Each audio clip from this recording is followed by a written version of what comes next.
Iniciaremos con la conferencia del doctor Mauricio Gómez Villegas, de la Universidad Nacional de Colombia, Medición y Valoración en Contabilidad, una aproximación heterodoxa.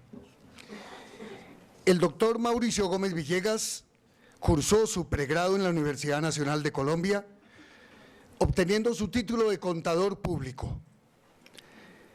En Rouen, Francia, cursó una especialización y luego cursó 2 maestrías, una de ellas en la Universidad Nacional de Colombia y la siguiente en la Universidad de Valencia. La primera en Administración, la segunda en Contabilidad, Auditoría y Control de Gestión. Es doctor de la Universidad de Valencia en Contabilidad. Fue subcontador general de la Nación entre el año 2005 y 2006. Entre tantos reconocimientos del doctor Mauricio tenemos Premio Nacional de Investigación Contable, otorgado por el Colegio Colombiano de Contadores Públicos en el año 2003. Premio a la Excelencia, Mejor Docente de la Fundación Universitaria San Martín en la Facultad de Contaduría Pública. Tesis de maestría, calificación meritoria por el Consejo de Facultad de Ciencias Económicas de la Universidad Nacional de Colombia en el año 2006. Extensión meritoria de la Universidad Nacional de Colombia en septiembre de 2011. Servicios profesionales distinguidos por la Contaduría General de la Nación. Tesis doctoral, calificación summa cum laude de la Universidad de Valencia y profesor honorario de la Universidad Nacional de Tumbes. Doctor Mauricio, bienvenido a la Universidad Libre, bienvenido a este simposio. Bueno, muy bien, muy buenas tardes para todos y para todas. Muchísimas gracias por la invitación, muchísimas gracias a las autoridades, señor rector, señora decana, a usted gracias por la gentileza y la deferencia de sus palabras. Muchísimas gracias a los colegas, al doctor Campo Alcides, a la profesora Sara, por todos los... por todo lo que hemos tenido que hacer para encontrarnos hoy aquí, porque hemos estado ahí hombro a hombro. Muchísimas gracias a María del Carmen por su aceptación para acompañarnos también aquí. El maestro Jorge Gil no nos ha podido acompañar hoy, está francamente exhausto porque en esto de las colaboraciones pues nos ha estado acompañando también fuertemente en la Universidad Nacional. Y muchísimas gracias al profesor Franco, porque también fue la punta de lanza para que pudiésemos desarrollar esta actividad de manera conjunta. La primera cosa que quiero decir es que hay que hacer una advertencia. Uno de los problemas de estos sistemas de ciencia y tecnología basados en software es que la hoja de vida anda por ahí dando vueltas y uno no sabe cómo es alimentada y cuándo va a ser usada. Entonces, como las decepciones son solo proporcionales a las expectativas que uno se funda, les ruego que hagan caso omiso de la lectura de esa hoja de vida para que ustedes así no vayan a tener un estruendoso golpe después de escucharme. Bien, esta ya es quizás, bueno, he estado muchas veces por invitación de ustedes en la Universidad Libre, pero esta es la segunda vez, este es el segundo de los 3 simposios en que me invitan y por tanto pues siempre se ve uno tentado a hacer matices, ¿no? Voy a hablarles hoy, por solicitud expresa que me hiciera Rafael Franco, del aspecto de la medición y la valoración contable. Y les voy a plantear pues una visión heterodoxa para provocarlos un poco. Estos dos frases de epígrafe allí. El primero de Antonio Machado, el poeta español. Es un necio aquel que confunde valor con precio. Esto es muy importante para los contadores y va a ser más importante, retomando las palabras de la decana y del señor rector, para poder ampliar las miras de la contabilidad. Hay que distinguir las dos nociones indispensable no confundirlas, digamos. La segunda es esta frase del filósofo alemán Nietzsche: lo que tiene valor no tiene precio. Intentaré luego ponernos un poco más en contexto en relación con esto, pero quiero que tengan presente esto, porque los economistas, y no estoy con esto queriendo decir que la contabilidad sea un apéndice de la economía, lo que sí sé es que la realidad es una realidad compleja y las interacciones que llamamos económicas tienen que ser estudiadas desde diferentes puntos de vista. Y si esto es así, es indispensable una aproximación desde la contabilidad a las relaciones económicas. Y en el conocimiento ese que nosotros seccionamos, aquí comienza contabilidad, aquí comienza economía, aquí comienza administración, tenemos que aprender a convivir y a construir visiones. Entonces, quiero señalarles que mi postura hoy retomará diferentes visiones interdisciplinarias, pero no podré dejar de revisar la visión económica, tanto de la contabilidad como de las aproximaciones a la contabilidad. Y esto es importantísimo porque los economistas llevan años discutiendo cómo funciona el mecanismo de precios. Y tienen muchísimas, pero muchísimas diferencias. Llevan años discutiendo y pensando cuál es el móvil del valor. Llevan años discutiendo cómo se constituyen los costos. Pero nosotros los contadores, de manera pragmática, intervenimos en la vida organizacional y tasamos los costos. Ayudamos a formar los precios y cada vez más hacemos valoraciones. Y no nos detenemos a pensar en esos matices. Y entonces, lo que algunos conocimientos estructuran por un lado, nosotros ante la necesidad práctica quizás aportamos o quizás también desestructuramos. Por eso, pensar estas interrelaciones entre estas disciplinas es vital.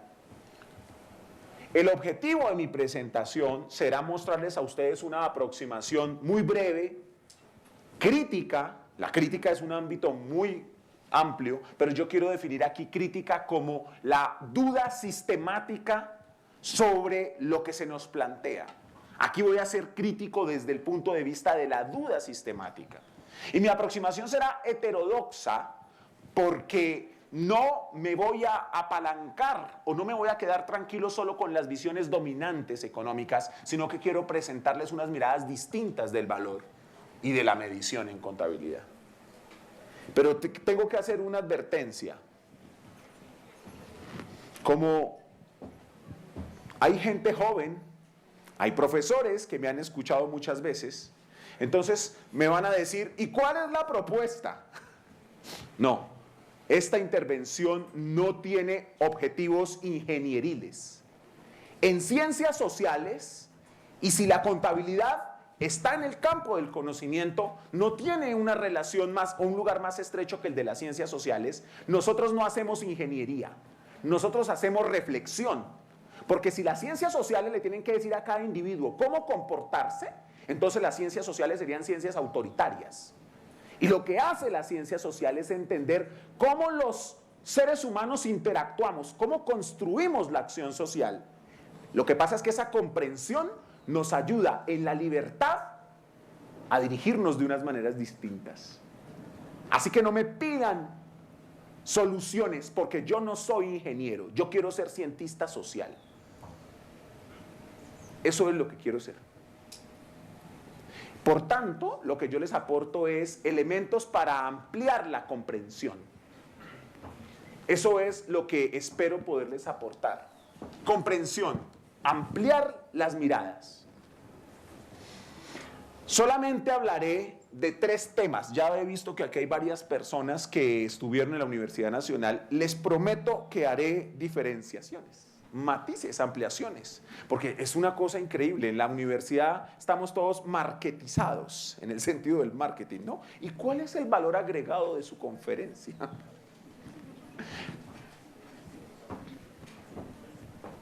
Lo que hice fue una segmentación de mercado. Allá me dieron 30 minutos. Aquí voy a tener 1 hora. Así que aquí está completa la reflexión. Bueno, completa la que preparé, nunca una reflexión está acabada. 3 temas. Primero, una ubicación del problema de la medición y valoración del ingreso y la riqueza, que es un tópico central en contabilidad. Segundo, haré una aproximación ortodoxa a las discusiones sobre medición y valoración, y aquí quiero hacer un comentario. Mi posicionamiento es crítico y heterodoxo, pero estoy convencido de que hacer una crítica sistemática y tomar una buena postura heterodoxa reclama un reconocimiento de las miradas ortodoxas o funcionales en contabilidad. En Colombia, yo quiero decirles que desde mi punto de vista, carecemos de una escuela ortodoxa académica.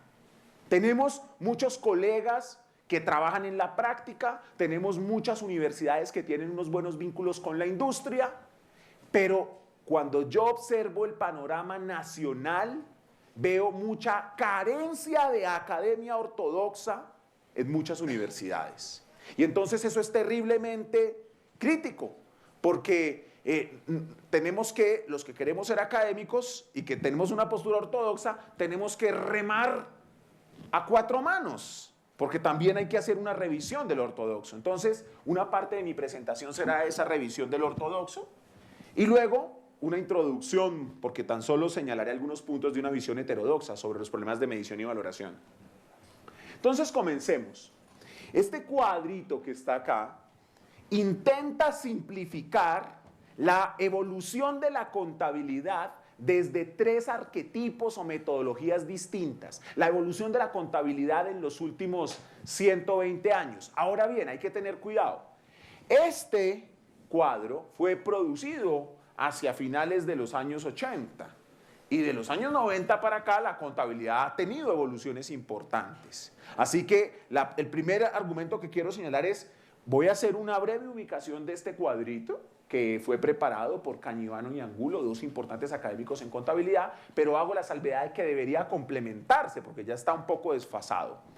Cañivano y Angulo dicen, desde que la contabilidad comenzó a tener una evolución científica muy fuerte, que fue desde inicios del siglo XX, y entonces aquí hay que hacer otra salvedad, hay teorías y pensamiento contable anterior al siglo XX, pero es el siglo XX el espacio en el que la teoría contable comienza a ser más demandada, porque cuando a inicios del siglo XX se comienza a regular la contabilidad, es cuando los reguladores demandan más teorías para justificar las regulaciones. Y por eso ha sido especialmente importante la evolución del conocimiento contable y de los fundamentos teóricos en estos 100, 120 años. Por supuesto, hay pensamiento contable anterior, importante, valioso, pero me voy a centrar en ellos, solamente en estas características. Entonces, Cañivano y Angulo decían, una mirada para evaluar la evolución de la contabilidad es la que hizo Ahmed Belkawi utilizando el concepto de paradigma, el concepto kuhniano de paradigma. Otra mirada fue la que desarrolló Matesic a partir del concepto de red teórica de Steckmüller y desarrolla las tradiciones de investigación. Y la última mirada es una que desarrolla Cañivano, basado también en un físico, en un socioepistemólogo de la ciencia que es Imre Lakatos y que se llaman programas de investigación. Entonces, esto para los profesores, ¿no? Ahora para los alumnos. 3 miradas para ver cómo ha evolucionado la contabilidad. La primera mirada dice, la contabilidad ha evolucionado porque llega una nueva idea que es disruptiva y transforma a otra. La segunda mirada dice, no, la evolución de la contabilidad es como una red que se expande y tiene diferentes centros. Y la última mirada dice, siempre en contabilidad hay ideas que compiten, programas que compiten por explicar qué es la contabilidad. ¿Estamos claros? Solo me voy a ubicar en esta para ubicar a los estudiantes. Ahora, excúsenme los profesores, sé que podrán sentirse en una clase, pero es que el ejercicio propedéutico es vital cuando uno tiene a tanta gente reunida preocupada. En la evolución de la regulación contable y de la teoría contable que intenta soportarla, la primera explicación de qué es lo que hace la contabilidad es La contabilidad es lo que los contadores hacen. A eso lo llamamos el paradigma antropológico inductivo. A partir de ahí emerge un concepto que se llama principios de contabilidad generalmente aceptados. ¿Qué es la contabilidad? Lo que los contadores hacen. Pero desde este punto de vista de cambios o de ideas disruptivas, cuando llega la Segunda Guerra Mundial, cuando hay una volatilidad en los precios, cuando aparece la inflación, cuando la contabilidad se ha posicionado en la Universidad Norteamericana en los años 40 del siglo pasado, los primeros profesores son economistas. Y los economistas comienzan a pensar, no, pero es que lo que hacen los contadores, lo que hacen los contadores, pues sí, en la práctica se hace así, pero eso no alcanza a representar la inflación. Eso no alcanza a representar los procesos de medición. Y surge la idea de la contabilidad como un mecanismo de medición y valoración del ingreso y la riqueza empresarial. Ese segundo momento se conoce como paradigma económico o del beneficio verdadero.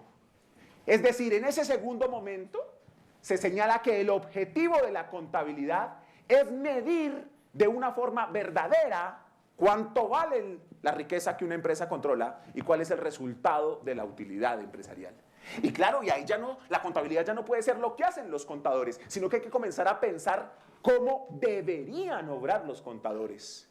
Y comienzan las discusiones de ¿qué es el valor?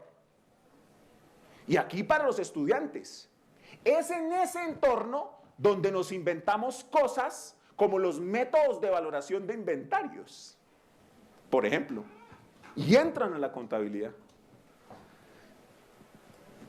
Donde nos inventamos los ajustes por inflación, donde nos inventamos una cantidad de cosas. Esto es muy interesante porque en otras partes del mundo esto fue en 1950.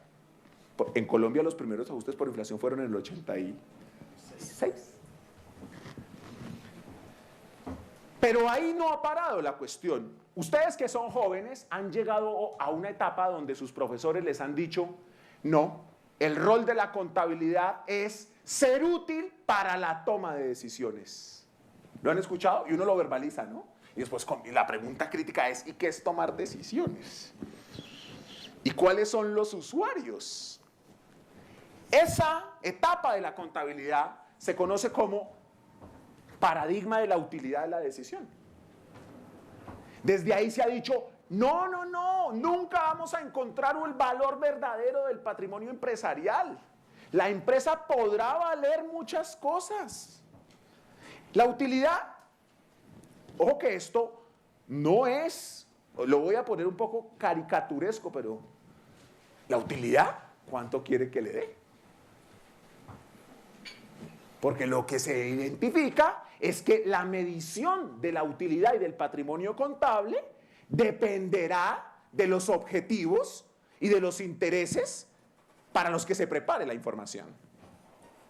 ¿Estamos? Les he presentado el panorama. ¿Qué les quiero mostrar hoy? Yo les quiero mostrar que este periodo de la contabilidad, según el cual el objetivo central de la contabilidad es medir y valorar la riqueza y el ingreso empresarial, no ha sido superado.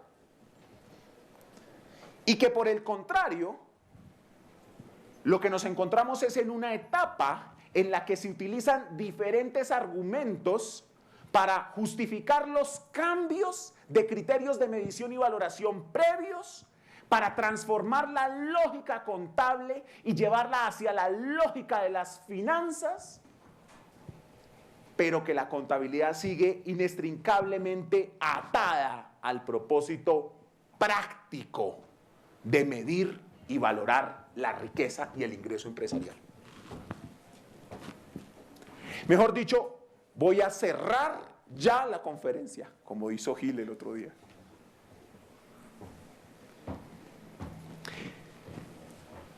No existe un sistema tan potente como la contabilidad, aunque tan imperfecto como ella, para decir cuánto valen los activos, ni para decir cuál es la utilidad empresarial.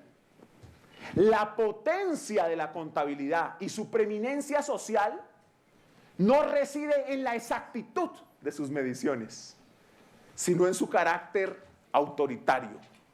Como institución que dice, esta es la utilidad, esto vale la empresa, fruto de convenciones, de acuerdos sociales, de procesos institucionales.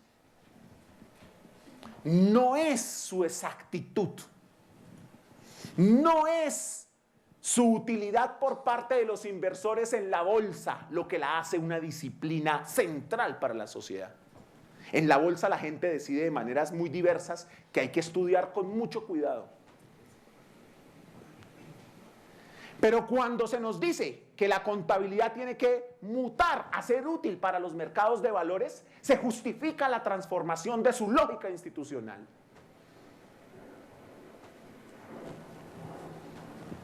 Se descompone el accountability, la cibernética de autocontrol que es la contabilidad.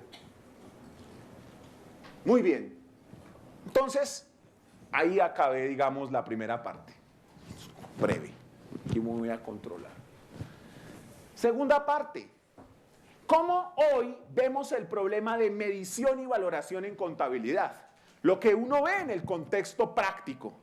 En el contexto práctico, en un país como Colombia, pues vaya a las normas y mire qué dicen las normas.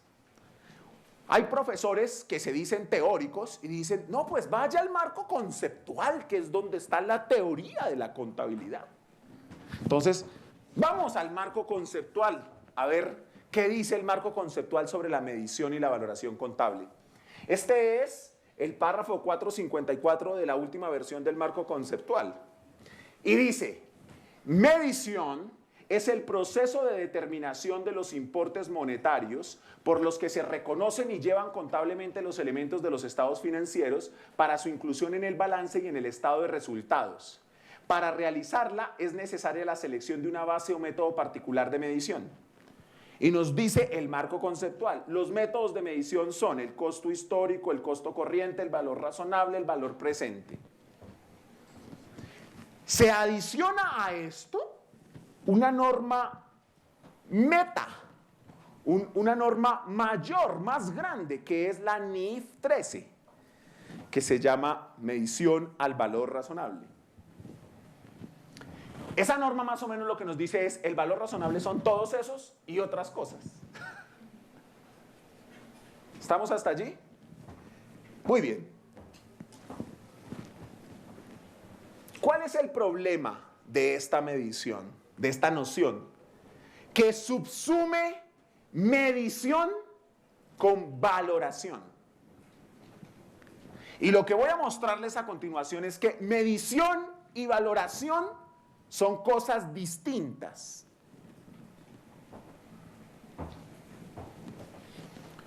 Voy a mostrar por qué se opera por esta reducción.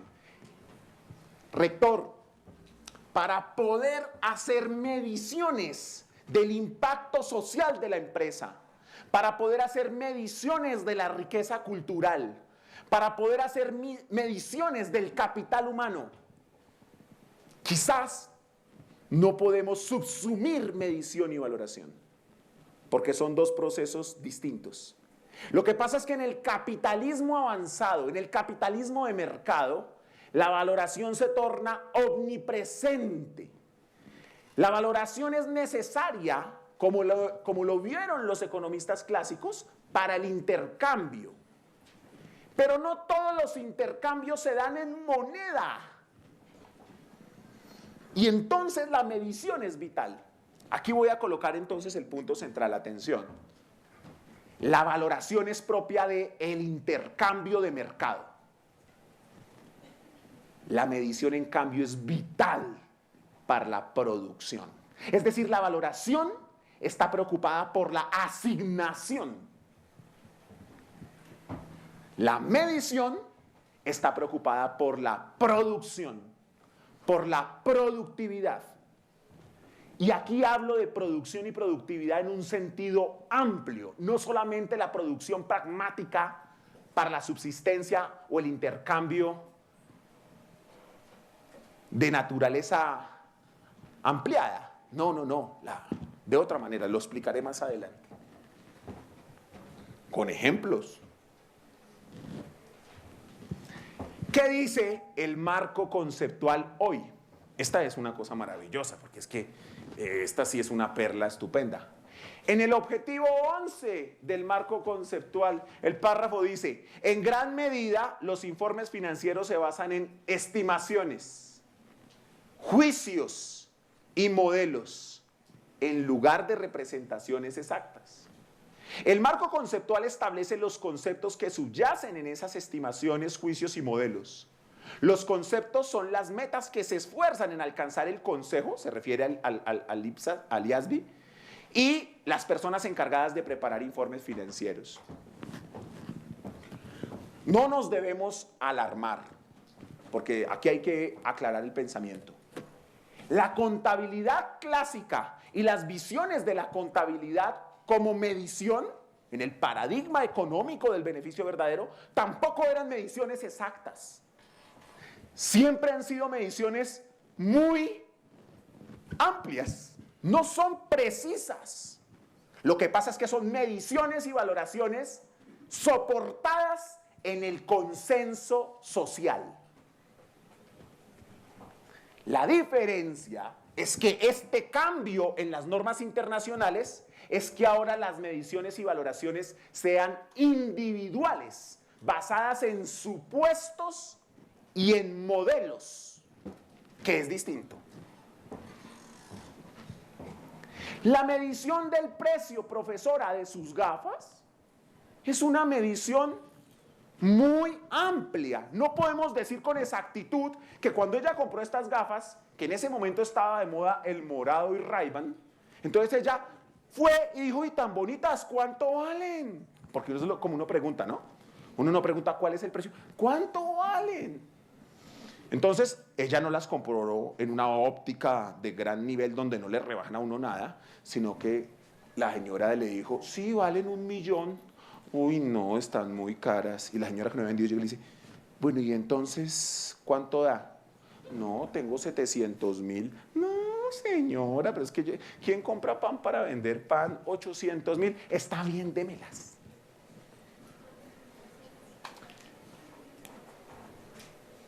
Ese dato es un consenso colectivo. Su exactitud no habla de magnitudes que le sean inherentes o esenciales a las gafas. ¿Estamos? Perdón, profesora, la voy a dejar sin ojos para que no vea lo que voy a hacer. ¿Qué nos dicen hoy las IFRS?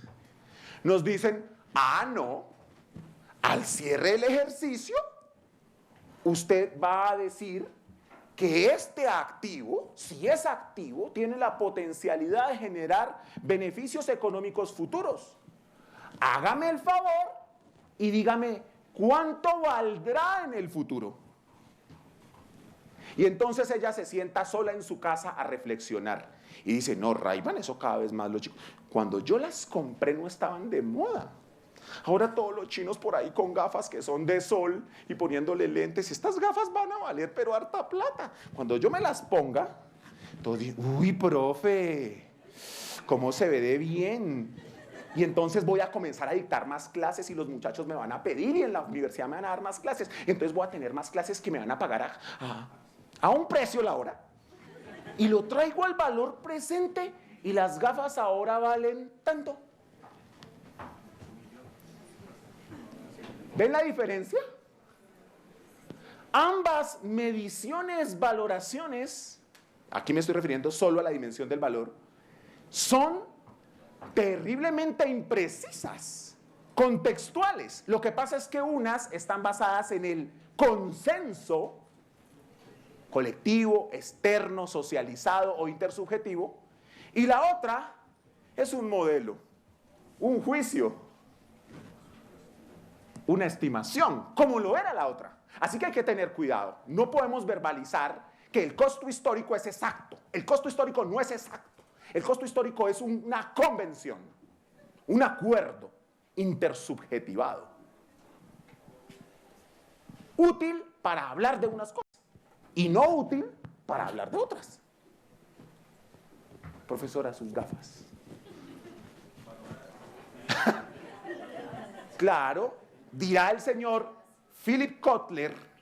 ¿Conocen a Philip Kotler? No, con esa cantidad de promoción, plaza que le hizo el profesor Mauricio, se valorizó, agregó valor. Muy bien. ¿Cuál es el problema en contabilidad entonces? Que si, entonces, ojo, la medición se refiere a encontrar dimensiones que pueden objetivamente compartirse. ¿Listo? La valoración se referirá a la asignación a unas mediciones de unos criterios de jerarquía. Y ya vamos a hablar de eso. ¿Cuál es el dilema en la contabilidad? Que nosotros tenemos que hablar de la riqueza y de los ingresos. Y en el capitalismo, los ingresos normalmente deben ser, en el capitalismo, digamos, industrial productivo, deben ser consecuencia de la tenencia y uso de la riqueza. Es decir, cuando ustedes estudiantes reciben en su casa todos los días 10.000 pesos que le da su papá, eso no es un ingreso en el sentido económico capitalista. Eso es una subvención. Su papá llega y dice, ¿cómo que 20.000 pesos? Eso sí son pérdidas. No, usted le dice, papá, una inversión. Inversión. Entonces, atención con esto. El problema en contabilidad es que medimos bienes que proveen servicios para que la empresa productiva produzca, y en ese proveer servicios genera un flujo de ingresos. ¿Estamos? La medición del activo que genera un flujo de ingresos es un asunto complejo. ¿Complejo por qué? Usted compra una casa, o bueno, no coloquemos una casa. Les pido al rector y a la decana que me excusen, pero hay que colocar ejemplos fenomenológicos. Usted tiene un auditorio como estos, y usted necesita saber cuánta gente puede sentar. Entonces usted llega y dice, tengo un auditorio. Pero si usted quiere saber la capacidad productiva para saber cuántos estudiantes va a tener y prorratear cuánto cuesta traer a los conferencistas, tenerlos acá y sacar una relación de cuánto tendría que ser el pago de la entrada, entonces usted llega y dice, y cuenta, mide, 1, 2, 3, 4, 5, 6, 7. Dice, ¿capacidad tanto? La capacidad de acogida del auditorio es tanto. Esa es su potencia productiva. ¿Estamos? Esto es clave hoy en sectores como el de hidrocarburos. Cuando yo fui subcontador general de la Nación, la Agencia Nacional de Hidrocarburos tenía el siguiente problema. Las compañías petroleras explotaban, sacaban el petróleo y tenían que pagarle a la agencia la renta petrolera. Antes la renta petrolera la administraba Ecopetrol, pero cuando Ecopetrol se transformó en una empresa por acciones, se creó la agencia. ¿Qué pasaba? Que la empresa que había tomado el petróleo le decía, le debo tanto de regalías. Pero ¿qué ocurría? Que con los precios tan volátiles del barril de petróleo, si yo hoy había sacado petróleo a $80 el barril y lo pagaba, entonces lo multiplicaba hoy, saqué 1 millón de barriles, me toca darle el 25%, son $20 por barril, debo tanto. Y cuando lo iba a pagar, el barril de petróleo estaba bajísimo y quizás tenía las cuentas por cobrar, entonces el riesgo del precio internacional de barril golpeaba a la empresa y en ocasiones golpeaba a la agencia por la volatilidad. Decisión de la agencia. La renta petrolera por cobrar se registra en volumen de barriles. ¿Lo ven? No hay valoración, hay medición. ¿Estamos? Muy bien. Tenemos entonces el auditorio. Capacidad del auditorio, 800 personas sentadas. Ingreso. ¿Cuántos se han sentado? Yo veo algunos por allá en el piso, pero entonces uno llegaría y dice, ¿tantos vacíos, tantos vacíos? No, el 15% no generó ingreso. ¿Estamos? ¿Lo vemos? Claro, en contabilidad es más complejo porque reconocemos la casa y periodo a periodo tenemos que reconocer, por ejemplo, su depreciación, que sería el flujo de ingreso, el costo necesario para generar el ingreso. Entonces esa medición es compleja. Ahora sí viene después el problema de valorarla. Y es ¿por qué es complejo valorar? Porque el ingreso se puede medir con mucha certeza y valorar con mucha certeza. El ingreso de una empresa, ¿sí o no? El ingreso de una empresa es lo facturado, ¿estamos? Ese se mide con certeza por el intercambio y el consenso social, ¿estamos? El problema es decir, bueno, y si este fue el ingreso que tuve, y si es cierto que el ingreso surge porque los activos lo generan, ¿cuánto valen los activos? Es ahí donde está el problema. Porque en muchas ocasiones los activos tuvieron un precio que se volvió un costo, pero valdrán por su capacidad para generar ingresos en el futuro. ¿Vemos la distinción? Y es ahí donde está la contabilidad. La contabilidad está en la dualidad de medir tanto los bienes como los flujos de servicios que esos bienes prestan, como valorar el ingreso y el valor del capital, de la riqueza como potencia productiva. La complejidad de la contabilidad entonces es que tratamos con variables de stock y variables de flujo. Hay flujos muy fáciles de medir. El ingreso es fácil de medir. ¿Listo? Hay actividades en las que es un poco más difícil, pero el ingreso es fácil de medirlo. Lo que en ocasiones es muy complejo hacer es medir y valorar el stock. ¿Qué es el stock? Lo que está en el balance, colegas. Valorar los activos es de las cosas más difíciles. Valorar el ingreso, no tanto. Otra cosa será asignar el ingreso intertemporalmente. Esto entonces me permite comenzar a hacer las precisiones ortodoxas para diferenciar medición y valoración. Ya les he dado ejemplos para que ustedes vean cómo es esto de complejo de la medición y la valoración. Entonces comencemos. ¿Qué es la medición? Hay diferentes teóricos. Yo quisiera solamente basarme en tres. Stevenson, Torgenson y Churchman, para anotar algunos. Los tres coinciden en que la medición es la asignación de numerales a objetos, eventos o hechos de acuerdo a reglas o escalas. ¿Estamos? Los seres humanos hemos construido las escalas a partir de una que es portable. La cargamos. Digital. Es la escala por excelencia. La medición parte del supuesto de que usted puede correlacionar objetos o hechos de manera isomórfica, es decir, de la misma forma con esta primera escala. Entonces usted llega y cuenta. Perdónenme que los cuente. 1, 2, 3, 4, 5, 6, 7, 8, 9. Aquí no llego porque aunque tenemos con la primera escala los seres humanos no alcanzaron a inventarse todavía el cero. El cero requería un proceso de abstracción distinto. Y crea otra escala. ¿Lo vieron? Partimos del supuesto que este objeto abstracto, que son los dígitos, existen en la realidad y se los asignamos a un sujeto. Porque los números no existen. ¿O alguien ha visto un 2 por la calle? Pero los seres humanos confiamos y nos olvidamos que esos son objetos ideales del mundo cognitivo. Y cuando dicen 2 más 2, 4, ¡uy, tan exacto! Claro, la regla no la inventamos.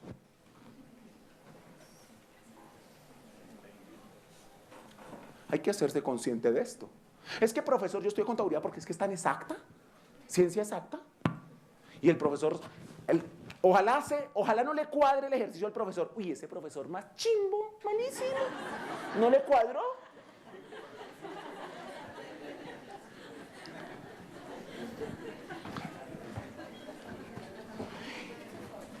Pero la medición entonces tiene unos rangos enormes de diferencia, de distinción, de espacio. Se pueden, si tipificamos la medición, los físicos, por ejemplo, en la teoría de la medición han tipificado 3 tipos de medición.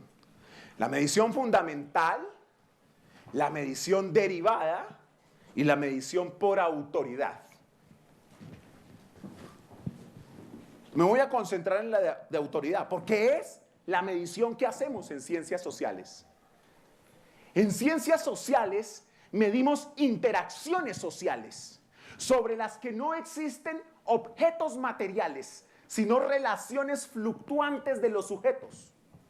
Y si es difícil medir la velocidad de la luz, si es difícil medir la masa, si es difícil medir la longitud, que son mediciones que podrían ser fundamentales, imagínense lo que es medir el valor.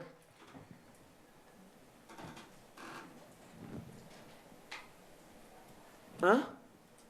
Y todos vinieron a estudiar contabilidad porque era exacta. Lo que hacemos en ciencias sociales es hacer mediciones por autoridad.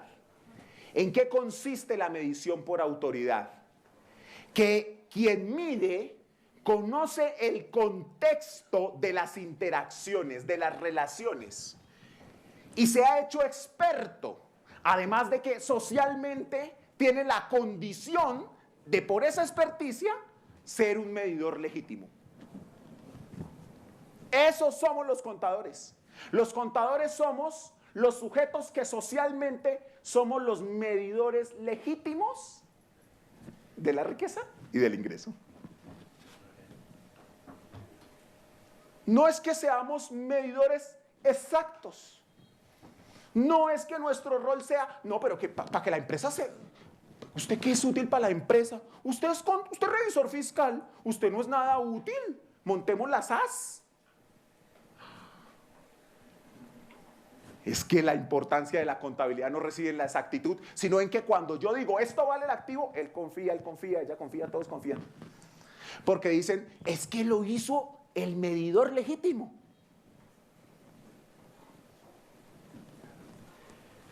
Esa medición puede ser determinística o probabilística.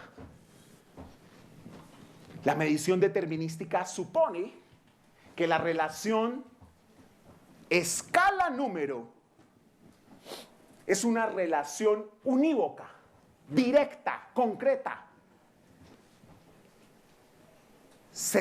cierta en el sentido de la certeza. En cambio, la medición probabilística dice, en ciertas condiciones, la relación número-objeto puede ser variable. Como decía mi abuela, ay, se cree la última Coca-Cola del desierto. ¿Qué connota esa expresión? Que con harto calor, lejos, y sin agua, pues una Coca-Cola vale un platal. Pero después de que usted lleva 6 Coca-Colas sentado en la cafetería, ni regalada, no más. En ciertas condiciones, un número y la relación o propiedad de un objeto puede variar. Eso es lo que dice la medición probabilística. Y por tanto, hay que evaluar rangos. Está haciendo bastante calor, ¿verdad? Y esa no es una medición por autoridad. Está intersubjetivada. ¿Estamos? Esto es muy interesante porque me voy a ir ya a criticar el marco conceptual del IASB y su aplicación. Les he leído que el marco dice que las mediciones en contabilidad están basadas en juicios, supuestos y modelos. Hablo para los profesores. ¿Cuántos, cuando cogen a un estudiante y le dicen, vamos a valorar con el valor razonable, cuántos llegan y le dicen, muy bien, vamos a hacer el intervalo de confianza? Porque si está basada en juicios y en modelos, tendría que hacerse eso. Lo más que dice el IASB es, no, pues compáreme el costo contra el valor razonable, pero eso no es un intervalo de confianza. ¿Estamos? O sea que es como contradictorio que por un lado le digan a uno, estamos basados en modelos supuestos, pero nunca, y estimaciones, pero nunca le digan, bueno, intente plantear el intervalo. ¿Pero por qué? Porque es que en contabilidad no se necesita, porque la medición es por autoridad. Se confía cuando usted la firma así. Entonces confían. Vamos ahora a la valoración. La valoración entonces es un proceso distinto. Reclama de la medición. Bueno, habría que decir que hay diferentes escalas, escalas nominales, ordinales, de intervalo, de ratio, pero no me voy a ir hasta allá. Lo estoy queriendo es dejar picados, ¿no? A todos, especialmente a los estudiantes. Uy, profe, ¿y esa cosa qué es? ¿Dónde leo? ¿Cómo hacemos eso? La valoración, bueno, la valoración es una cosa complejísima. Los economistas, oficialmente en economía hay más de 20 o 22 escuelas admitidas por heterodoxos y ortodoxos. Pero Higgs dice que hay más de 150 diferentes facciones que hablan del valor, en un gran texto que hizo sobre valor y capital. O sea que hay poco acuerdo sobre qué es valorar y cómo se valora. Pero esencialmente, valorar es jerarquizar a partir de criterios subjetivos. Es el establecimiento de jerarquías o preferencias a objetos o fenómenos. ¿Listo? Eso es valorar. Las mediciones buscan ser objetivas porque cuando usted dice seguí esta escala, diferentes sujetos pueden llegar a las mismas conclusiones. Y de ahí surge la objetividad. Es una objetividad por intersubjetivación. En cambio, la valoración, en tanto ella, es esencialmente subjetiva, porque es la construcción de preferencias. Pero atención, es subjetiva, pero la subjetividad también se construye socialmente. Mejor dicho, chicos, ustedes que andan tan, es que yo soy yo no tengo, nadie me toca, yo me compré mi iPhone para ir escuchando música. Pues esa preferencia, que sí es individual, ha sido socialmente construida. Eso quiere decir que la jerarquización de preferencias también es un proceso social, aunque interiorizado de manera subjetiva. ¿Por qué preferimos hoy en día, por qué uno se gradúa y me va a comprar un carro? Eso no es porque venga intrínseco con uno la escala de preferencia. Lo primero para demostrar que soy un buen profesional y que soy alguien prestante, un carro. No, eso es socialmente construido. ¿Estamos? Es decir, que la jerarquización en la valoración también es un proceso subjetivo. Y aquí viene la mejor evidencia de ello. Porque es que esto es muy importante, es muy importante. La escuela neoclásica en economía, no me puedo pasar para allá. La escuela neoclásica en economía, que es la escuela dominante, nos ha dicho que el valor de las cosas reside en una esencia, que es la escasez de la cosa. ¿Lo han oído, no? ¿Y por qué los bienes son caros? ¿Por qué son caros? Es que son escasos. ¿Sí o no? Eso nos han dicho, ¿no es cierto? ¿Hasta ahí todos en las clases de economía? No, no les mintieron. Lo que pasa es que les contaron una forma de ver el mundo. ¿Ustedes qué creen? El petróleo es un recurso natural que ha sido producido fruto de la síntesis del carbono por millones de años. Hace 4 años, un barril de petróleo costaba en el mercado internacional $100 en la referencia WTI. Hoy el barril de petróleo está a $41 WTI. ¿Ustedes qué creen? Que de hace 4 años a acá, eso se puso el ciclo del carbono y eso salió petróleo a borbotones. Y entonces se volvió abundante.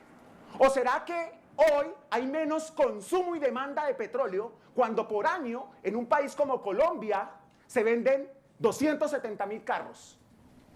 Y el desarrollo de Asia, el desarrollo de muchas regiones del mundo hace que demandemos petróleo. ¿Ustedes creen que el petróleo hoy es más escaso que hace 4 años?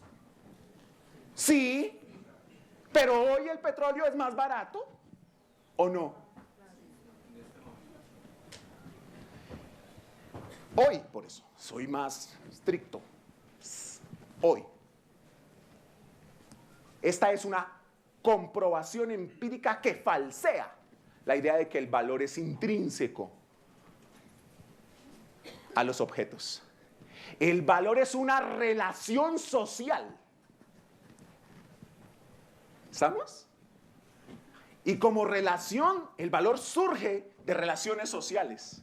No es intrínseco. Los diamantes no valen más que 1 libra de arroz porque sean muy escasos. Es porque la estructura de relacionamiento social jerarquiza el diamante. Y uno dice, uy, sí. Y cuando son más caros, los Botero que los Rembrandt, no es porque sean más lúcidos que hayan logrado encontrar la esencia de la estética mejor. Es porque hay un proceso social colectivo de jerarquización. Ah, pero claro, el problema de la escuela neoclásica es que decir esto deja sin piso la confianza intrínseca que nos gusta a los seres humanos. Sobre todo, la idea de suponer que en economía las cosas pasan y que no hay unos que ganan y otros que pierden porque sí. Hoy vale más una patente que producir cosas porque el modelo social de las economías desarrolladas valora más los intangibles como mecanismo de captación del valor.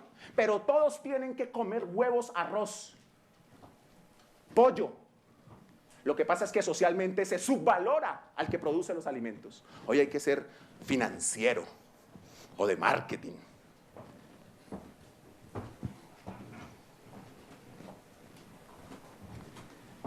Las teorías del valor. Esencialmente voy a hacer, pues si les he dicho que hay más de 150 facciones o sectas del valor, pues imagínense ustedes, no me tardaría mucho, así que voy a hacer una taxonomía simple, una clasificación sencilla. 2 fuentes para clasificar las teorías del valor. La teoría objetiva o las teorías objetivas y las teorías subjetivas. Son teorías objetivas, esencialmente las de los clásicos. Fueron los clásicos, claro, ya había reflexiones en Aristóteles sobre el valor. Aristóteles es el creador de la noción de oikosnomía como administración de la casa. Y ya había entendido Aristóteles que el flujo monetario, la crematística, era una dimensión que distorsionaba la producción del valor económico real. Entonces son los economistas clásicos los primeros en hablar del valor objetivo. ¿Qué es el valor objetivo? Parte de la idea de que las cosas tienen un valor por el uso y la satisfacción de necesidad que le dan a un sujeto, a un ser humano. Pero el valor de uso no es conveniente para hablar del intercambio de cosas. Y ahí surge la teoría objetiva que dice, el valor de cambio es el tiempo socialmente necesario para producir una cosa. El problema de ello es que es terriblemente complejo desde un punto de vista operacional medir el tiempo socialmente necesario para producir algo. Esto llevó a que surgieran otras teorías. ¿Tú me administras el tiempo? ¿Cuánto me queda? 5 minutos y no me quedan sino 37 filminas. Bueno. No. Ay. Uy, no, pero me pusieron en aprietos. Bueno, o me puse yo en aprietos. Muy bien, entonces voy a tener que hacer una hipersimplificación mayor. Estaba intentando resumirles 300 años de teorías económicas. Bueno, 170 en realidad. Las teorías subjetivas parten de la noción del valor de uso. Es decir, se apalancan en el concepto del valor de uso de las teorías clásicas, de la teoría de Smith, de Ricardo. Pero desarrollan, van más allá, apalancados en el concepto del utilitarismo inglés. son Jeremy Bentham y son John Stuart Mill. No, las cosas no son solo útiles por la necesidad que satisfacen, sino por el propósito hedonista de garantizar satisfacción. Uy, ese es un giro brutal en economía ojo, estoy hablando en economía, pero además en proceso social. ¿No es cierto? ¿Por qué usted prefiere comprarse el iPhone a comprarse el Nokia 2024? Es que yo no quiero ser un indio. Ah, ¿por qué? ¿Dónde está la diferencia? No es solamente la necesidad, sino la satisfacción hedonista. ¿Estamos? Entonces, lo que desarrolla la economía neoclásica es la idea de que el valor no reside solo en la satisfacción de necesidades objetivas, sino en la satisfacción de expectativas hedonistas. Por eso los seres humanos andamos buscando ser felices y poniéndole like a todo en Facebook. O sea que mire cómo se apalancan en las teorías clásicas. Y bueno, en la valoración el problema es que valoramos precios, costos y valor. Pero quiero sintetizarles qué hace la economía para hacer el problema de la valoración. Claro, es muy complejo valorar algo con la idea, es que vale de acuerdo al hedonismo, a qué tan feliz me hace, a qué tanto... No, todos los economistas marginalistas, la economía neoclásica, que es dominante, se hace dominante sobre todo porque sintetiza esto. Por eso se llaman marginalistas neoclásicos. Ellos llegan y dicen, en una curva, aquí está la curva del consumidor, la función del consumidor. ¿Se acuerdan? No la pusimos ahí porque los profesores estuviéramos entonados. Ay, sí, que estos muchachos gasten tiempo. No, es porque es indispensable para entender cosas. Aquí está una función de consumo. De acuerdo a la idea de que uno consume cosas dependiendo de la satisfacción que le da, los economistas marginalistas dijeron, sí, pero la gente comienza con algo, así como les ha pasado a ustedes con el iPhone, eso al principio, pero pasaron unos días, es que yo no quiero el iPhone 5, yo quiero el 6. O a mí me gusta mucho la Coca-Cola, pero hay un punto donde yo no quiero solo Coca-Cola, yo más bien ahora páseme una cervecita bien fría. Entonces, los marginalistas dijeron, el valor de las cosas reside en la relación de beneficio marginal que para los sujetos dan el consumo de dos cosas o más. Y eso soporta la teoría del consumo. Entonces, de ahí es donde viene la frase de mi abuela. Yo estoy dispuesto a pagar por la primera Coca-Cola del desierto mucha plata.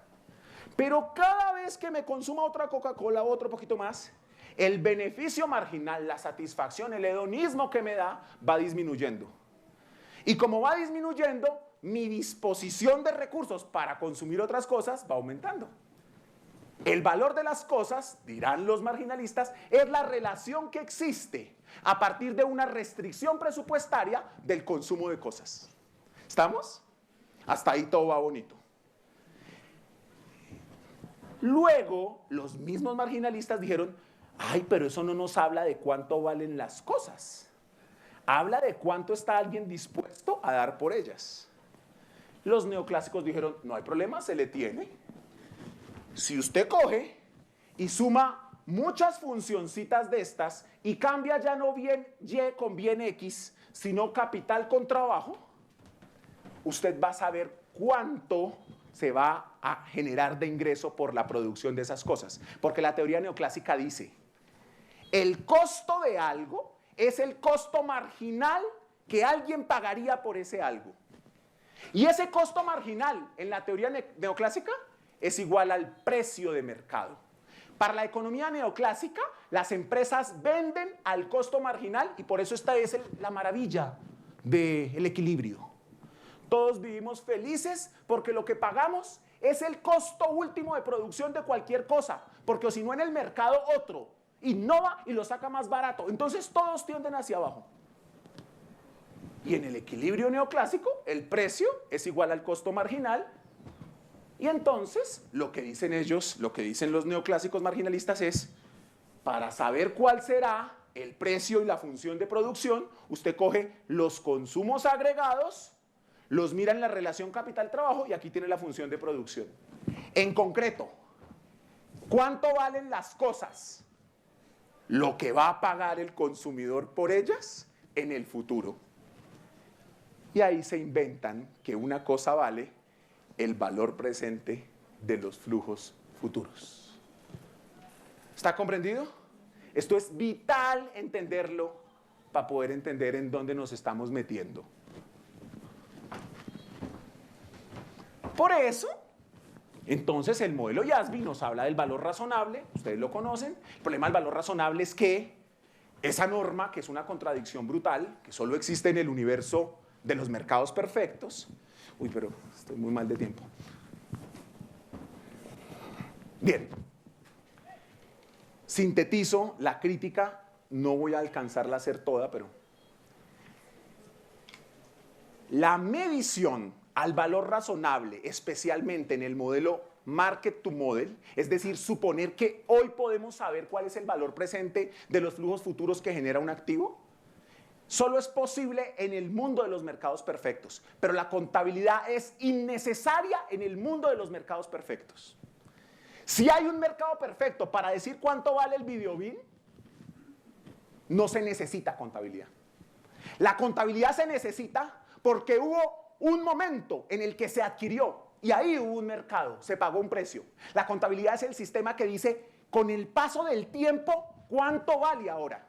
Si tuviésemos mercados perfectos para todos los activos individuales, no se necesitaría contabilidad. Si la contabilidad mide lo que vale la riqueza, es porque no hay mercados perfectos.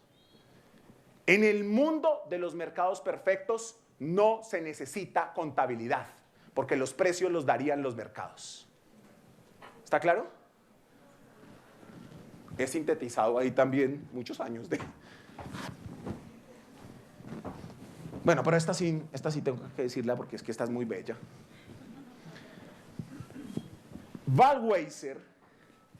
Wolfgang Ballwieser es el economista alemán vivo, es economista, pero trabaja la contabilidad, más lúcido de los últimos 50 años. Wolfgang Ballwieser hace la siguiente crítica al valor razonable. Dice, el valor razonable o la idea de que la contabilidad debe moverse del costo histórico a precios mirando al futuro, bajo la idea de que esa valoración nos va a decir cuánto vale la empresa, se equivoca al suponer que el valor de una empresa es la suma de los activos individuales. Una empresa no es lo que vale el videobeam más el computador. Una empresa vale por la capacidad de los seres humanos, de la gerencia y del grupo colectivo de combinar los activos. Lo que vale en una empresa no son la colección de cosas ahí, sino la capacidad productiva intrínseca, que esa no queda reconocida en activos individuales. Algunos quieren decir que eso es el goodwill, la llave de negocio, pero tampoco, eso es otra cosa. Segunda crítica. Suponer que los precios de mercado son el valor fundamental del activo es un error. Cuando ustedes van y escuchan, ustedes escucharon hace año y medio, 2 años, la empresa con mayor capitalización bursátil de Colombia era Pacific Rubiales. Hace 2 años ya estaba a $60 el barril, 68. Pacific ya sabía, ya había sacado el petróleo, la sacaron corriendo. No dieron tiempo ni siquiera a construir un oleoducto. Contrataron carrotanques y lo sacaron rápido. El valor en bolsa de Pacific no era una representación de la potencia productiva futura. Estaba mediada por muchas expectativas, especulaciones y procesos de arbitraje. Por tanto, confiar en que la mirada que en un momento nos da el mercado del precio de una acción es el valor fundamental del activo, es un error. ¿Estamos? Power, no, el de Power no lo voy a decir, Ball, esta es fabulosa. Ray Ball, profesor de la Universidad de Chicago, es el autor responsable del siguiente argumento. La contabilidad tiene la capacidad de producir información que los inversores toman en cuenta para tomar decisiones. En un trabajo muy famoso de 1968, Bolle y Brown mostraron que había una relación entre la divulgación de la información contable y del resultado empresarial y el precio de las acciones. Ray Bolle, en el año 2013, en una muy importante conferencia que se hizo en Estados Unidos para debatir por qué estaba mal la situación contable, se llamó esa conferencia Las 2 creencias más erróneas en contabilidad y sentaron a los 10 académicos más importantes en contabilidad, y estos son académicos que han estado en los órganos de regulación, en el FASB, en el IASB, etc.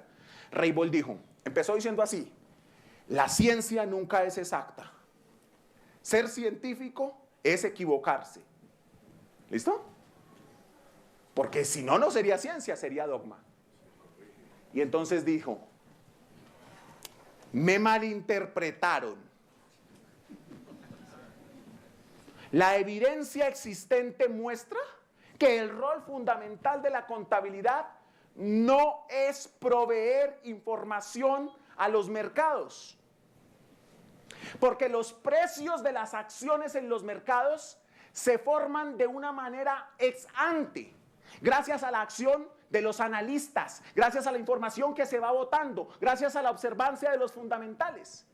Ningún inversor razonable se sienta una noche a mirar los estados financieros de una empresa para decidir mañana qué comprar y vender. Y llamó a la idea del fair value, la idea de suponer que la contabilidad esté actualizada al valor razonable va a ser igualito al valor del mercado, una falacia. Esto es muy importante, porque es que vivimos en un rezago brutal. Esa es la razón por la que en Estados Unidos, una de las razones, no ha adoptado las normas internacionales. Porque en Estados Unidos tienen una cantidad de evidencia empírica muy grande para ver los problemas que se dan. Claro, esa es una porque hay otras. Las industrias hacen presión. La industria aérea nunca va a permitir que los aviones se metan como activos a la empresa cuando ellos los tienen en arrendamientos financieros. Nunca. Les cambia su posición financiera por completo. Muy bien, ya no los voy a marear más, esta era una bonita, pero el tiempo se me agota. Finalizo con esto, la visión heterodoxa. Problema de la medición del tiempo. Y de mi valoración de él. O sea, yo decidí jerarquizar qué decía antes y qué después. Me tocó comerme todo. Visión heterodoxa. Yo me paro en una postura de la contabilidad que dice que la contabilidad es una práctica social e institucional. ¿Qué quiere decir que la contabilidad es una práctica social e institucional? Que la contabilidad se hace en contextos organizacionales concretos. El 2649, los estudiantes que no lo hayan leído, porque ya imagino que solo leen NIF, le preguntan al profesor. El 2649 permitía la medición al precio de mercado, ¿sí o no? Pero ¿por qué no se hacía así? No porque el contador fuera bruto, sino porque la aplicación de la contabilidad en su contexto está mediada de múltiples interacciones complejas. Las presiones del gerente, las presiones de los reguladores, mandar informes para aquí, para allá, para allá. Entonces el contador llega y dice, no, yo con esta cantidad de informes, con todo esto, yo que me voy a poner a estimar el valor de mercado, de dónde yo tengo que sacar esto rápido, porque o si no, si simplificando no alcanzo a cerrar el 31 a las 11,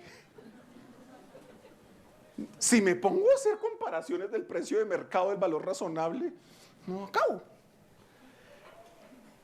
Entonces esta mirada dice, la contabilidad no es lo mismo, la regulación de la contabilidad, que las prácticas contables. ¿Estamos? La contabilidad es una práctica, en el sentido de que la regulación dice una cosa, y cuando se lleva a cabo bien es porque esa regulación y ese modelo contable encaja perfectamente con las variables culturales, contextuales, socioeconómicas. La segunda, la contabilidad es socialmente instituyente. ¿Qué significa que sea socialmente instituyente? Que su fuerza es que es una institución con autoridad que crea cosas. Cuando uno crea una empresa, lo primero que tiene que hacer es el balance con el registro contable de capital contra el activo. La contabilidad entonces instituye el nacimiento de la empresa. Dice, persona jurídica existe. Y además la contabilidad también dice, persona jurídica muere. Dice, ay, las pérdidas están cercanas a un porcentaje del capital, muere. En su origen, la contabilidad es una institución que crea vida de organizaciones. Las hace ver de una forma. Cuando uno llega a las cuentas de una empresa, cuando hace 2 años mirábamos Pacific, la joya de la corona. ¡Qué maravilla! ¡Qué dichado de eficiencia! La contabilidad crea la imagen de las organizaciones. La contabilidad también crea la imagen de nosotros mismos, ¿no? Cuando actuamos por centros de costos y llega el jefe y nos dice, usted sí es mucha ineficiencia. Voy a recortar costos. ¿Esto qué quiere decir? Que la contabilidad no es simplemente una técnica, sino que es una institución que crea formas de interactuar entre los seres sociales y humanos. Y aquí viene la más interesante. Esta es una mirada amplia de la contabilidad. La contabilidad es una infraestructura de cálculo. Claro, la infraestructura de cálculo más expandida hoy es, por ejemplo, la partida doble y la contabilidad empresarial. Pero hay otras infraestructuras de cálculo que van creciendo. Cuando uno llegue a hacer contabilidad de costos. Esa es una infraestructura de cálculo. ¿Listo? Pero hay más infraestructuras de cálculos. También contables. Cuando a una empresa coge y la evalúa un rating de deuda. Cuando Fitch o Moody's dice, pilas, muy mala. ¿Lo han visto? O A o AAA. ¿Lo han visto? Cuando el rector haga la rendición de cuentas, noción eminentemente contable. Él no va a sacar simplemente, estado de resultados tantos miles. Ni ingenuo que fuera el doctor, que aquí me di cuenta que además sabe contabilidad. Él llega y saca, estamos en tal posición del ranking. Ha crecido en tal volumen los profesores doctores. Ha crecido en tal volumen los artículos publicados. Han ido tanta gente a intercambios. Han ido tal cosa. La contabilidad se expande. La contabilidad no es solo la partida doble, derecha e izquierda. La contabilidad es una infraestructura de cálculo que en el capitalismo avanzado crea identidad de los sujetos para interactuar y rendir cuenta y hablar de cosas. ¿Estamos? Pues vista así, la contabilidad juega un papel central en la estabilización de la noción del tiempo. Uy, esto es clave. Voy a acabar con esto, 5 minutos más. ¿Vale la pena? Bueno, yo tengo que decir eso porque me demoré, pero muchos días, semanas pensándolo, ¿no?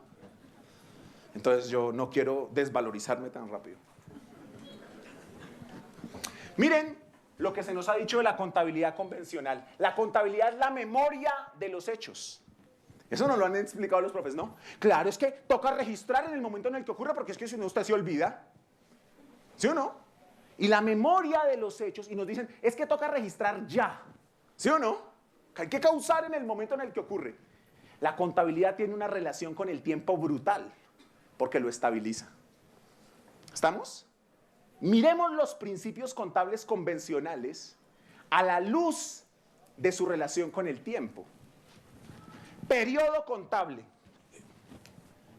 ¿No es cierto? La contabilidad llega y dice, separe un año de otro. ¿Sí o no? Segundo, causación, devengo, acumulación. Registre los hechos cuando ocurren. Es una noción de tiempo. ¿Sí o no? Tercera, asociación. En el momento en el que tiene algo, en ese momento reconózcale el costo necesario. Además es un principio de la economía política. No hay producción sin consumo. Cuarto, realización. Quinto, prudencia.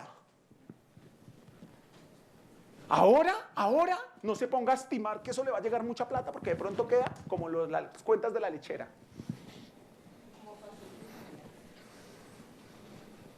¿Y qué me dicen de empresa en marcha? Atención, desde las nuevas normas, este es el único principio contable que subsiste como hipótesis fundamental de la nueva contabilidad.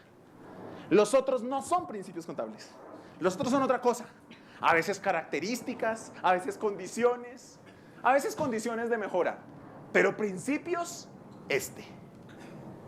desde esa nueva contabilidad, para que los estudiantes se lean esos marcos conceptuales y tal. ¿Qué dice uno de los economistas más prestantes? ¿Cómo nos mira un economista muy prestante? Michel Aglietta. Tiene un libro fantástico que ojalá se lo lean todos. El capitalismo financiero a la deriva. Dice este economista, la contabilidad es una convención de valoración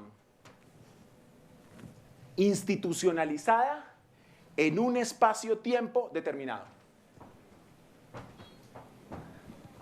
El hecho de que sea una institución, las instituciones la libre no es los edificios.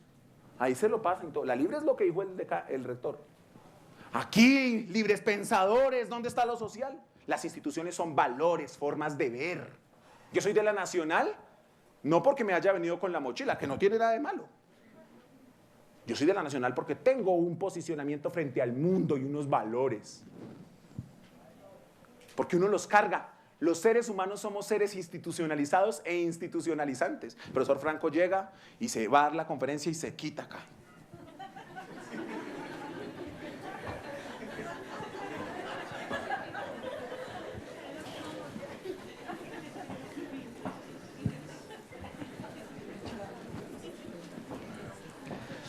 Uno de los más agudos sociólogos y filósofos contemporáneos es el profesor de origen coreano radicado en Alemania, Byung-Chul Han. Como la contabilidad es una ciencia social y está en la sociedad, hay que ver qué dice, qué está pasando en la sociedad para entender por qué la contabilidad está cambiando. Porque como la contabilidad es una práctica social institucional, ella cambia cuando la sociedad cambia. Y ella también impulsa cambios en la sociedad. Chul Han dice, en la actualidad, cada vez más se desmoronan las estructuras sociales que antes proporcionaban continuidad y duración. Antes, muchachos, ustedes no conocieron esto, pero uno quería hablar con un amigo y tenía que colocar una carta. Entonces uno cogía una hoja de papel, la colocaba, ¿no?, y se iba a un buzón y la ponía. Y uno esperaba pacientemente 3 meses. La sociedad evolucionaba y nos desesperábamos. Nos desesperamos, pero ¿cómo me toca esperar 3 meses? Nos inventamos el telégrafo. Con la situación que por el telégrafo no se podía decir, en estas noches abatido, con la penumbra enfrente, te he llorado, mi amor, sino que uno, hola, estoy bien, nos vemos después. ¿Listo? Ahora tenemos mail, WhatsApp, Facebook. Un profesor antenoche me colocó un mensaje en el Facebook. Profesor Mauricio, encantado de conocerlo, gracias por aceptar mi solicitud. Estoy haciendo una investigación, necesito que me ayude con tal cosa. Yo quedé así. Y estaba atendiendo a gente en la Nacional. Eso fue antier, 9 de la noche. Uno desocupado, ya consumido por las nuevas tecnologías, aceptarle di a la solicitud. Entonces, me atenté con eso. Al otro día, a las 5 de la mañana, como estaba pendiente de los profesores, y por ejemplo con Valerio solo tengo contacto por ahí, veo que el profesor me decía, me he dado cuenta de su mala educación. Gracias por nada.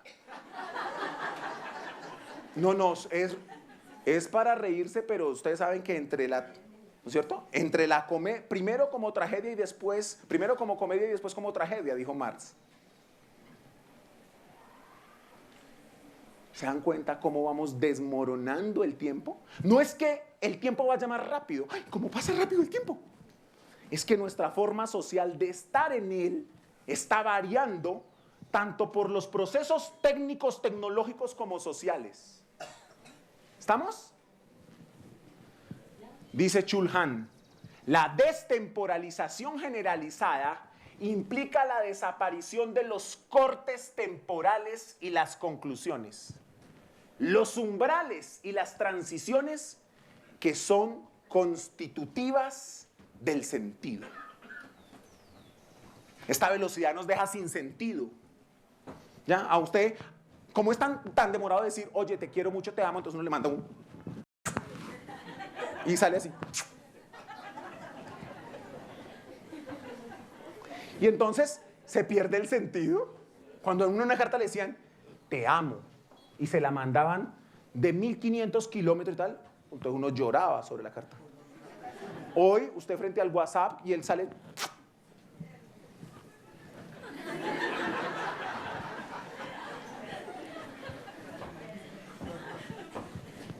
Muy bien. Esto es vital porque la temporalidad, desde mi punto de vista hoy les propongo, es una de las dimensiones centrales en la medición y la valoración. Parece una bicocada, pero hay que, ojo, no es una perogrullada. Piénsenlo detenidamente. La contabilidad opera como un mecanismo institucional dando sentido a ciertas interacciones sociales a partir de la atención del tiempo. Cuando la contabilidad organiza en los comprobantes de diario, de manera cronológica, 1, 2, 3, reproduce el sentido del tiempo que la sociedad moderna nos dio. La sociedad moderna nos dijo, el tiempo avanza pasado, presente y futuro en una línea de avance. Y esa es la lógica de la contabilidad convencional patrimonial. Una lógica que separa el pasado como base de las expectativas para el futuro y para entender el presente. Hoy me tocó recortar porque en mi experiencia pasada sé que cuando me pongo a hablar de otras cosas me extiendo, entonces me toca recortar. El pasado me habla de mi presente. Y como ustedes ya estuvieron hoy aquí, cuando los convoquen a otra conferencia conmigo, no vendrán, porque crean la expectativa de que se pasa.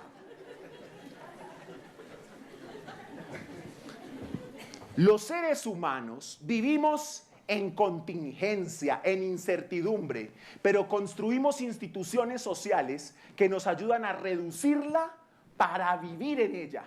Instituciones sociales como salir con los mismos amigos siempre a las mismas partes, ponernos la misma ropa, sentarnos en las mismas sillas, seguir los mismos ritmos, porque los seres humanos necesitamos tener una seguridad ontológica de que el mundo es estable.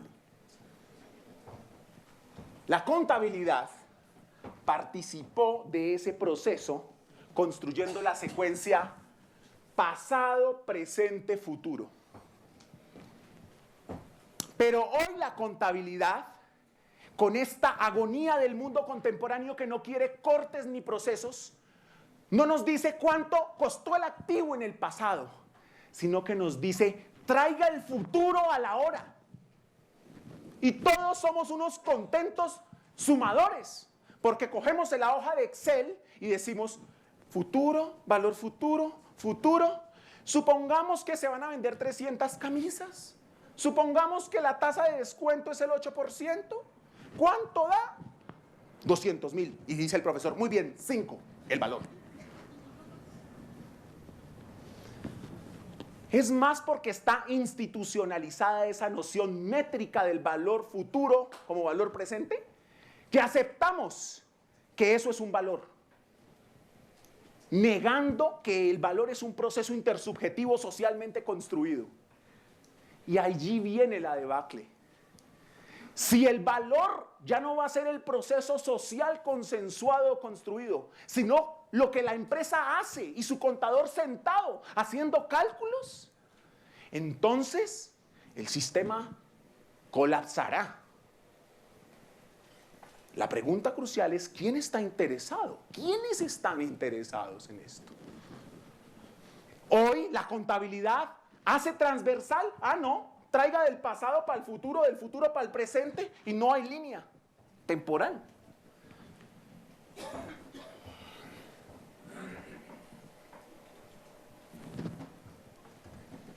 Cierro entonces diciendo que la medición-valoración por autoridad, recuerden que lo que hacemos los contadores es ser autoritarios en la medición, es una medición autoritaria, puede verse como una narrativa, como una construcción de sentido determinante para la identidad individual, para las interacciones sociales y por tanto para la sociedad moderna. Cuando los contadores presentamos un balance, lo que construimos es una narrativa del valor de la empresa. y le damos un sentido, ¿no? ¿Cuánto vale el videobin? Uy, es que aquí vamos a tener, pero mucha gente que viene y vamos a cobrar a tanto la entrada y ta. Creamos una narrativa. La medición es un acto narrativo de entregar sentido, ¿no? Somos los primeros, estamos en el ranking de primeros, los mejores, todos los demás. Muchas gracias.